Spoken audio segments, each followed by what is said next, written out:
சித்தப்பா, அம்மாவுக்கு பைத்தியம் தான் பிடிச்சிருக்குன்னு நினைக்கிறேன். அது உனக்கு இப்பதான் தெரியுமா அனிமா? உங்க அம்மாவுக்கு பிடிச்சிருக்கிறதுக்கு பேரு சத்யா பைத்தியம். அதனாலதான் எப்ப பார்த்தாலும் சத்யா சத்யான்ட்டே இருக்காங்க. இந்த ஆள் சொல்ற மாதிரி அந்த பைத்தியம் தான் அம்மாக்கு பிடிச்சிருக்கு போல இருக்கு. அவளுக்காக அம்மா பண்றதெல்லாம் பார்த்தா எனக்கு செம டென்ஷன் ஆகுது. அவ பொழைச்சு வந்ததுக்காக சிறுவாபுரி முருகன் கோவிலுக்கு 45 கிலோ வெள்ளி கொடுக்க போறாங்களா? அனிமா, இதுக்கே நீ டென்ஷன் ஆகுற? உங்க அம்மா பாசத்தை உன் மேல திருப்புறதுக்கு நான் ஒரு ஐடியா சொல்றேன், கேக்குறியா? என்ன சொல்லி தொலை. நீ ஒண்ணு பண்ணு. ஆட்டோ மாதிரி ஒரு சின்ன வாகனமா பார்த்து குறுக்க விழுந்துரு. உன்னை ஆட்டோ அடிச்சு தூக்குச்சுன்னா உன்னையும் ஹாஸ்பிட்டல்ல சேர்ப்பாங்க. உனக்கும் இதே மாதிரி வேண்டிப்பாங்க. சத்யா 45 கிலோ தான். அதனால 45 கிலோ வெள்ளி தான் கொடுப்பாங்க. ஆனா நீதான் 67 கிலோ வாச்சேமா, உனக்கு 67 கிலோ வெள்ளி கொடுப்பாங்க. அவளை விட நமக்கு 22 கிலோ ஜாஸ்தியா கிடைக்கும்.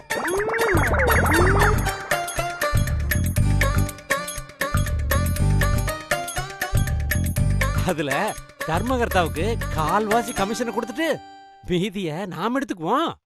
எப்படி மை ஐடியா? என்னம்மா அப்படி பாக்குற? கால்வாசி தர்மகர்த்தாக்கு போச்சுன்னா நமக்கு 40-45 கிலோ வெள்ளி தருமா.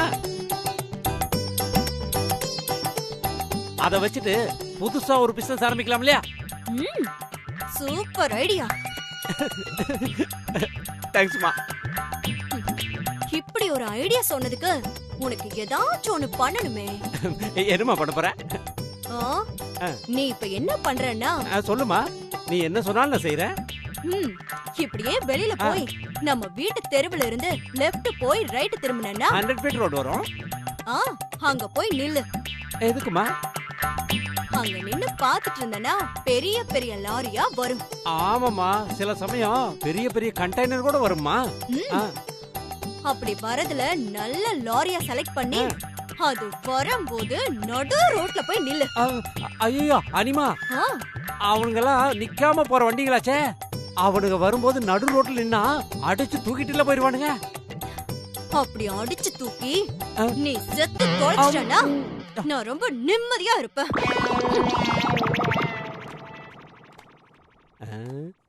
ஏமாமா, நான் என்ன தப்பா சொல்லிட்டேன்னு அனிமா இப்படி கோவப்பட்டு பேசிட்டு போகுது?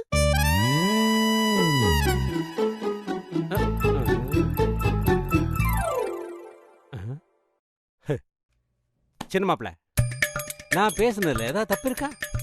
ஏன் இவங்க 2 பேரும் என் மேல இப்படி கோவப்பட்டு போறாங்க? ஏமாமா, ஒருவேளை ஆக்சிடென்ட்ல அக்கா பொழைக்காம போயிட்டா என்ன பண்ணுவீங்க? கொஞ்சமாவது அதை பத்தி யோசிச்சீங்களா? அதெல்லாம் யோசிக்காம இருப்பேன் சின்ன மாப்பிள்ள. உங்க அக்கா பொழைச்சா வெள்ளி, இல்லன்னா எனக்கு புது பொண்டாட்டி.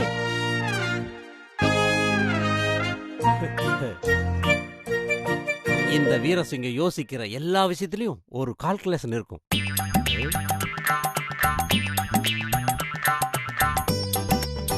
இந்தால காமெடியா நினைச்சா கொடூர வில்லனா இருப்பான் போல இருக்கு. அப்பா,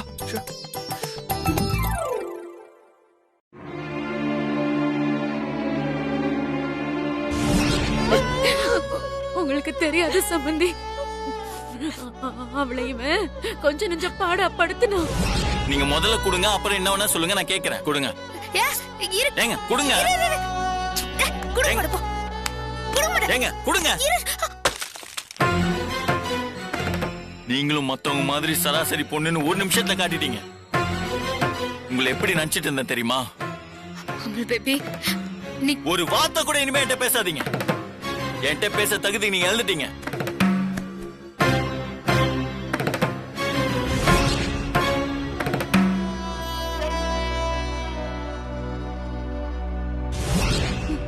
ஒரு நாள் கூட இவ்வளவு சந்தோஷமா நிம்மதியா வச்சுக்கல.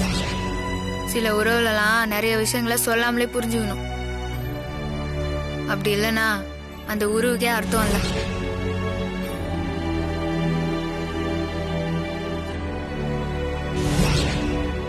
அவ உன்னை நெருங்கி வந்தப்பெல்லாம் நீ விலகி விலகி போன. அவ எவ்வளவு காயப்பட்டிருப்பா. உன் மனசுல நான் இருக்கேனா இல்லையாங்கிற சந்தேகத்தோடையும் இல்ல என்னைக்காவது ஒரு நாள் உன் மனசுக்குள்ள நான் வந்துருவேனாங்கிற நம்பிக்கையோடலாம் என்னால ரொம்ப நாள் வாழ்ந்துட முடியாது.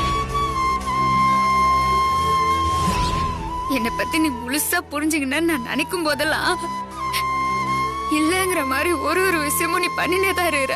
உன் மனசு பூரா நான் தான் இருக்கிறேன்னு உன்னால ஒரு நாள் உணர முடிஞ்சா அது அப்படி நீ உணர்ற ஒரு நாள் வராம கூட போட்டும் பரவாயில்ல. ஆனா இனிமேயும் நீ இருக்கிறதா நினைச்ச நீ ஏமாத்தீன்னு என்னால உன் கூட வாழ முடியாது.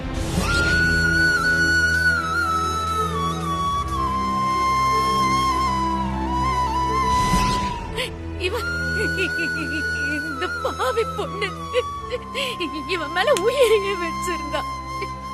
ஆனா இவன் அவளை மதிக்கவே இல்லை.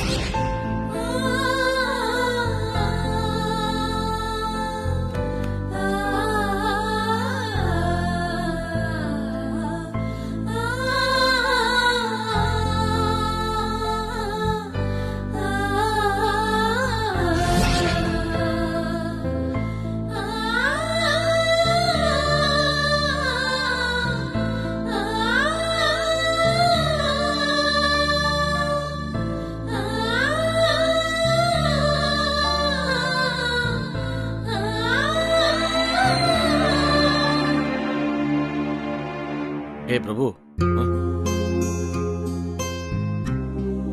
என்னண்ணே? சத்யாவுக்கு இப்ப எப்படி இருக்கு? இப்ப பெட்டரா இருக்காங்க.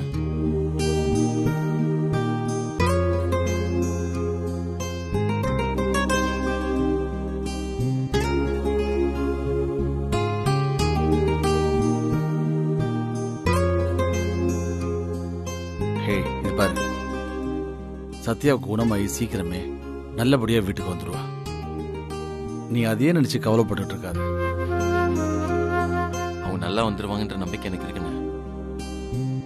அவன் மனசுக்குலாம் அவங்களுக்கு ஒன்றும் ஆகாது, அது எனக்கு தெரியும். அப்புறம் வேற என்ன? இப்ப என் கவலையே வேறண்ணே. என்ன? அன்னைக்கு அம்மா பேசினாங்கல்ல, அது 100க்கு 100 உண்மைண்ணே. பொடி பேபி விஷயத்துல நான் நடந்துக்கிட்ட தப்புன்னு எனக்கு முன்னாடியே தெரியும்.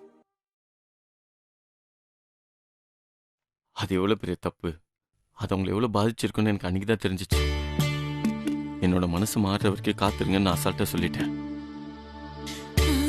ஆனா ஒவ்வொரு நாளும் எதிர்பார்த்து ஏமாறுறதெல்லாம் அவங்களுக்கு எவ்வளவு பெரிய வழியை கொடுத்துருக்குன்னு நான் யோசிக்கவே இல்லைண்ணே. எனக்கு தெரியாம தினமும் உன் மனசை குத்தி கிழிச்சு காயப்படுத்திருக்கேன்னு நினைக்கும் போது எனக்கு ரொம்ப கஷ்டமா இருக்கு.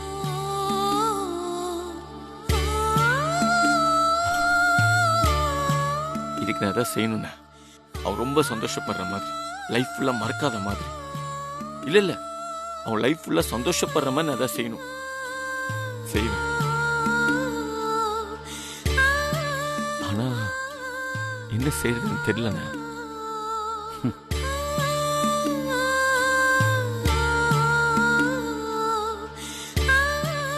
என்னண்ணா, நான் எவ்வளவு மன கஷ்டத்தோட பேசிட்டு இருக்கேன், நீ சிரிக்கிற. நீ சத்யாவை லைஃப் ஃபுல்லா சந்தோஷமா வச்சுக்கிறதுக்கு ரொம்பலாம் யோசிக்க தேவையில்லை. சிம்பிளான வழியே இருக்கு. சின்னதா நீ ஒன்று பண்ணா போதும், சத்யா உலக சந்தோஷப்படுவ. என்னடா முழிக்கிற? என்ன சொல்றேன்னு எனக்கு தெரியல. வெண்ணைய கையில வச்சுக்கிட்டு நெய் கலையாதரா விளக்கண்ணன்ற. புரியுற மாதிரி சொல்லுன. ஒரு நாள் நீ ஒரு பெயிண்டிங்கை வச்சுக்கிட்டு குழந்தையோட முகத்தை வரைய போறேன்னு சொல்லிக்கிட்டு இருந்தல்ல,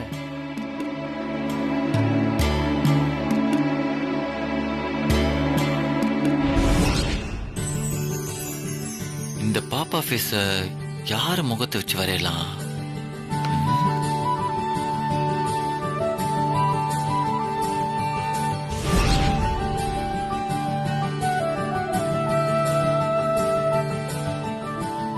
நான் கூட அதோட அர்த்தம் புரியாம வரையாதரான்னு சொன்னால.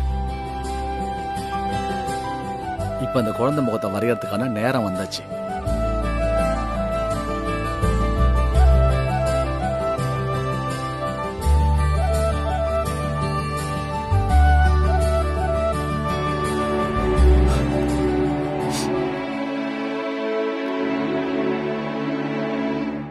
இப்ப நீ இந்த படத்தை வரைஞ்சா நீ அதோட அர்த்தம் புரிஞ்சு வரைவேன்னு நம்புறேன்.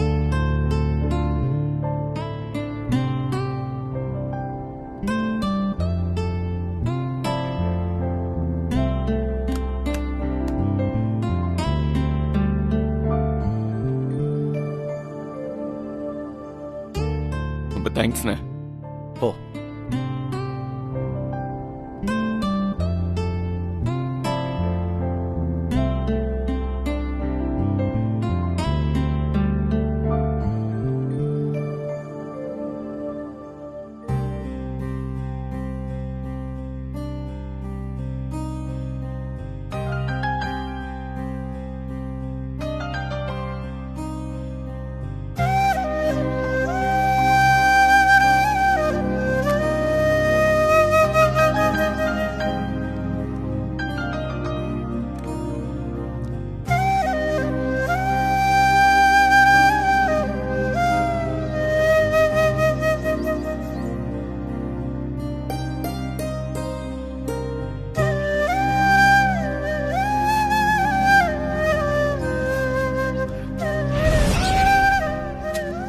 என்னங்க இது?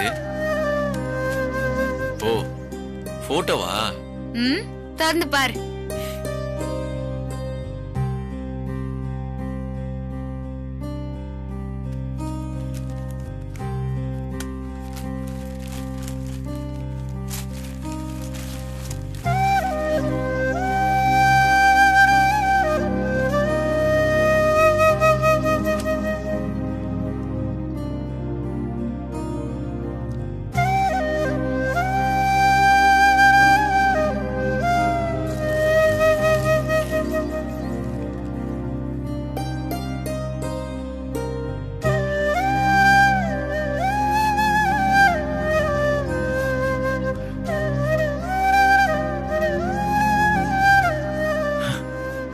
வாவ், ஏங்க சூப்பரா இருக்குங்க. யாருங்க வரைஞ்சா? நான் தான் உனக்கு ஆசையா வரைஞ்சேன். நீங்களா?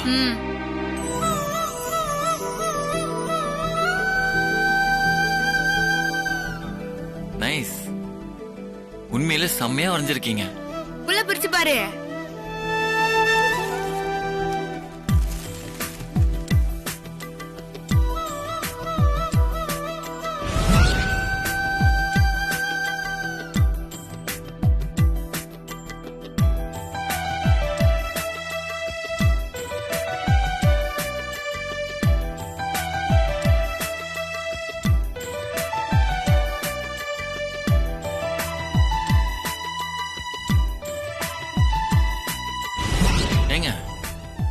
என்னங்க பெயிண்டிங் எவ்வளவு அழகா வரைஞ்சிட்டு குழந்தை முகத்தை மட்டும் எங்க முழுசா வரையாம விட்டுட்டீங்க? முழுசா வரையணும் தான் நினைச்சேன் அமல் பேபி. ஆனா இதுல உன்னோட பங்கு இருந்தாதான் நல்லா இருக்கும்னு தோணுச்சு.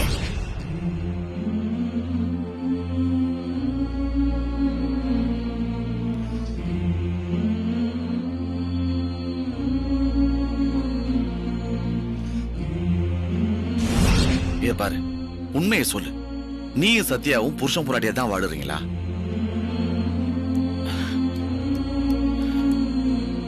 என்ன நீ லூஸ் மை கேள்வி கேட்டுட்டு இருக்க? கல்யாணம் ஆகி இவ்வளவு நாள் ஆச்சு, இப்ப போய் இப்படி எல்லாம் கேட்டுட்டு இருக்க? நான் லூஸ் மாதிரி கேட்கலடா. நீங்க 2 பேரும் புருஷன் புராட்டியா சேர்ந்து வாழலன்னு இந்த டிராயிங் சொல்லுது.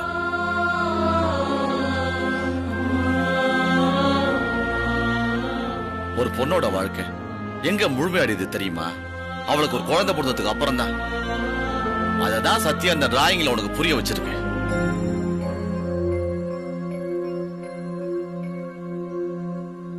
நீ இந்த குழந்தையோட முகத்தை முழுசா வரைஞ்சு முடிச்சனா நீ சத்யாவை ஏத்துக்கிட்டேன்னு அர்த்தம். ஏத்துக்கிட்டேன்.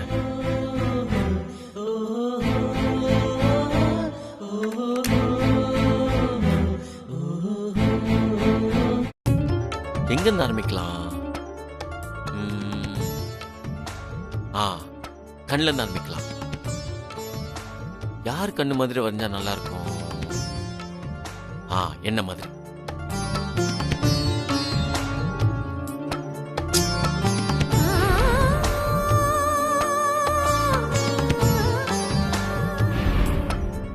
அவங்க கண்ணே வரைஞ்சிடலாம். அதான் நல்லா இருக்கும். கரெக்ட்.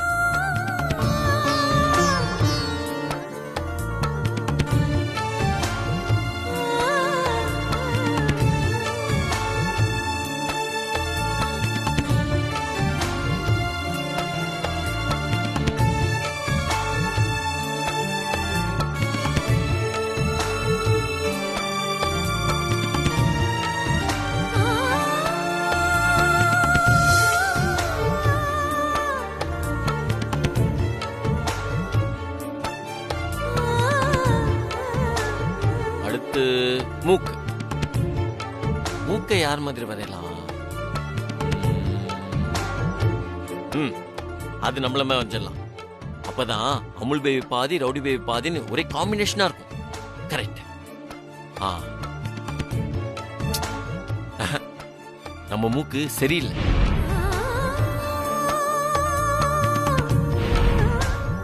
அவங்களோட மூக்கே வந்துடலாம். அத கரெக்டா ஷார்ப்பா இருக்கு. எஸ்.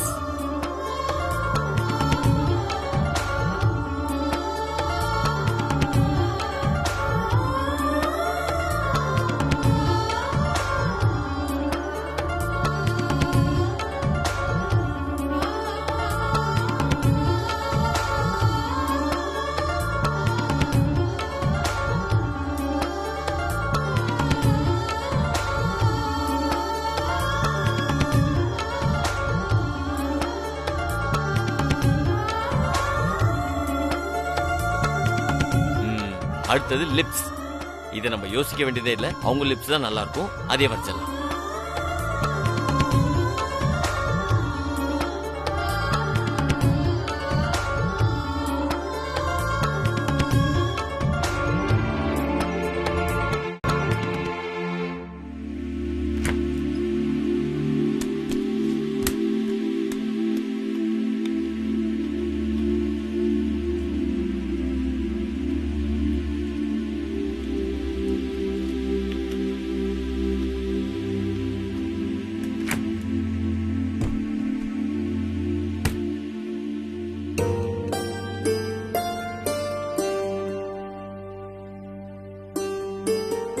மேல லைட் எரியுது.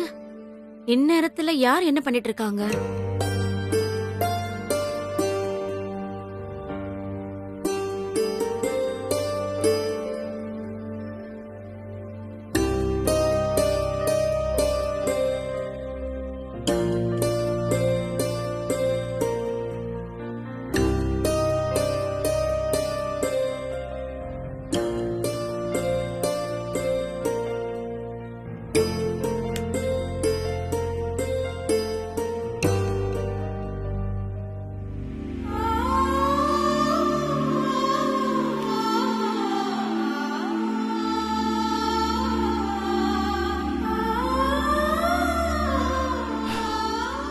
எனக்கு ரவுடி பேபிக்கும் குழந்தை பிறந்தா இப்படிதான் இருக்கும். ரவுடி பேபி மாதிரி கியூட்டா குட்டி ரவுடி பேபி. Very sweet. எழுதிடுவோம். அப்பதான் பார்த்தா ரொம்ப சந்தோஷப்படுவாங்க. குட்டி ரவுடி பேபி. இதை நம்ம ரவுடி பேபிட்ட கொடுக்கிறோம். அவங்கள முழுசா ஏத்துக்கிட்டோன்றதை புரிய வைக்கிறோம். அப்புறம் நம்ம புதுசா லைஃப் ஸ்டார்ட் பண்றோம்.